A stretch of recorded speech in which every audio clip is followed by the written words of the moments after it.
नमस्कार, मैं सरला रावत और आप देख रहे हैं पब्लिक एक्सप्रेस न्यूज। स्वागत है आप सभी का। दिल्ली में चुनावों की तारीखों की आज यानी कि मंगलवार को ऐलान हो गया। दिल्ली में विधानसभा के चुनाव के लिए अगले महीने 5 फरवरी को वोट डाले जाएंगे और 8 फरवरी को इस चुनाव का नतीजा भी आ जाएगा।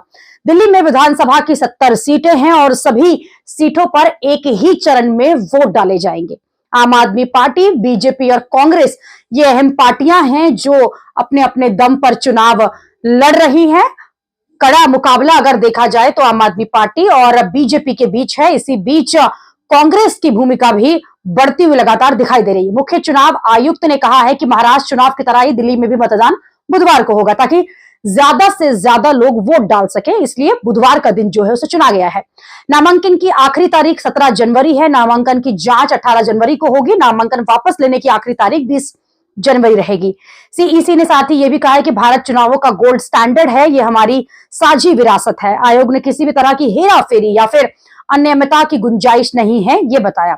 अगर व्यक्तिगत तौर पर कोई गलती होती है तो हम आरोपी को दंडित करने के लिए तैयार हैं, हम सजा लेने के लिए भी तैयार हैं।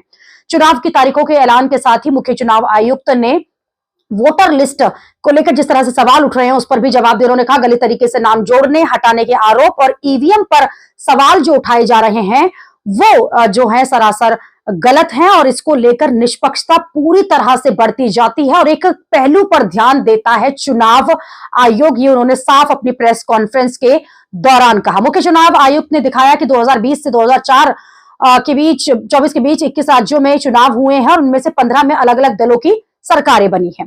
2020 की अगर बात की जाए तो विधानसभा चुनाव में आम आदमी पार्टी जो है वो दिल्ली से लगातार दूसरी बार चुनाव जीती थी दिल्ली के विधानसभा चुनाव में, और जो कि लगातार अपनी जो परसेंटेज ऑफ वोट्स हैं वो बढ़ाती जा रही हैं। दूसरी तरफ अगर बीजेपी की बात की जाए तो बीजेपी को 8 सीटों पर ही यहां पर वोट मिले थे, जीत मिली थी और इसी के साथ इस बार के चुनाव में भी लगातार आम आदमी पार्टी ये कह रही है कि वो 60 से ज्यादा सीट लेगी और ये दावा कर रही है। इसी के साथ कांग्रेस भी लगातार अब रेस में आगे बढ़ती हुई दिखाई दे रही है। तारीखों के ऐलान से पहले ही सभी पार्टियां जो हैं वो चुनाव के मैदान में उतर चुकी है। इसमें सबसे आगे इस वक्त आप देखेंगे कि आम आदमी पार्टी नजर आ रही है, क्योंकि आम आदमी पार्टी ने अपनी 70 सीटों पर उम्मीदवारों का ऐलान कर दिया है और इस रेस में बीजेपी ने अब तक 29 ही उम्मीदवारों के नामों का ऐलान किया है, जबकि कांग्रेस की बात की जाए तो 48 नामों का कांग्रेस ऐलान कर चुकी है। तीनों ही पार्टियां जो है लगातार दिल्ली में रैलियां करती हुई नजर आ रही है। इसी बीच आरोप प्रत्यारोप का